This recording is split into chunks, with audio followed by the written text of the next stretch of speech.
Hello, friends. Welcome to our channel, History Chronicles.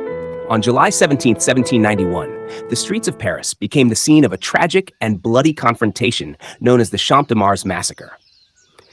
This event not only marked a turning point in the French Revolution, but also underscored the growing tensions and divisions within revolutionary France.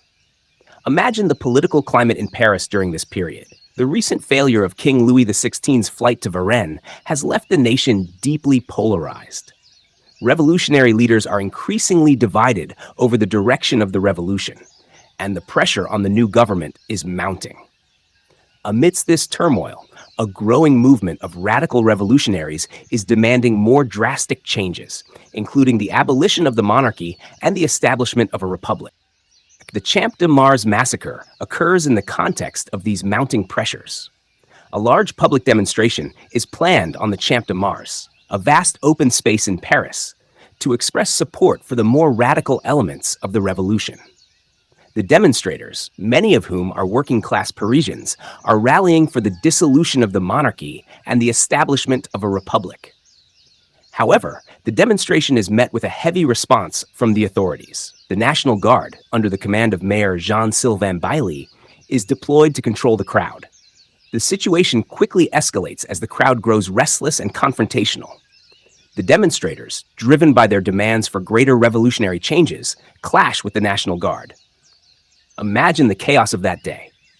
The tension in the air is palpable as the National Guard, equipped with muskets and bayonets, prepares to disperse the crowd. The demonstrators, many of whom are armed with makeshift weapons and banners, stand their ground.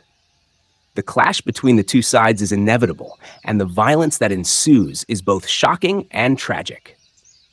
The National Guard opens fire on the crowd, resulting in a bloodbath. The exact number of casualties is uncertain, but estimates suggest that dozens of people are killed and many more are injured. The massacre is a stark reminder of the revolution's capacity for violence and the deepening rifts within French society. The aftermath of the Champ de Mars massacre is significant. The government's violent response to the demonstration shocks the nation and further inflames revolutionary sentiments. The massacre is seen by many as a brutal attempt to suppress dissent and maintain control over the revolutionary movement. It deepens the divisions between the more radical elements of the revolution and those who seek to maintain order and stability. The massacre also has a profound impact on the perception of the revolutionaries. Many see the violence as evidence of the radicalization and extremism of the revolutionary factions.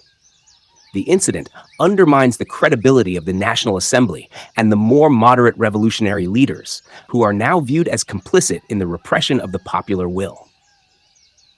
In the wake of the massacre, the revolutionary government faces increased pressure and scrutiny. The radical factions gain more prominence, and the call for more extreme measures becomes louder. The Champ de Mars massacre serves as a grim reminder of the revolution's capacity for internal conflict and the high stakes involved in the struggle for power and change.